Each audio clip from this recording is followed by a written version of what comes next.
کہ تنویر پہلے تو ہوانکوں کی طرح سب کا منہ دیکھتا رہا، اور پھر جب اس پر اپنی بات واضح ہوئی تو وہ واقعی شرمندہ ہو کر رہ گیا۔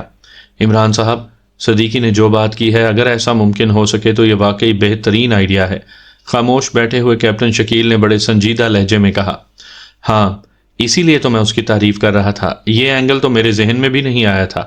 میں تو یہ سوچ رہا تھا کہ اس رہائشی کوٹھی کی گٹر لائن سے اندر پہنچا جائے اور وہاں سے اسلحہ اس راستے سے نکال کر لیبارٹری کو اڑا دیا جائے، لیکن یہ بظاہر ناممکن تھا کیونکہ یہ لوگ انتہائی جدید ترین مشینری اور آلات استعمال کر رہے ہیں، تو لازماً اس کوٹھی کی نگرانی کے لیے بھی انہوں نے جدید انتظامات کیے ہوں گے۔ لیکن اگر ان کے ہیڈ کوارٹر کو پہلے اڑا دیا جائے تو یہ لوگ بکھر جائیں گے، ان کی مرکزیت ختم ہو جائے گی، اور اس دوران ہم اطمینان سے لیبارٹری کو تباہ کر کے واپس جا سکتے ہیں۔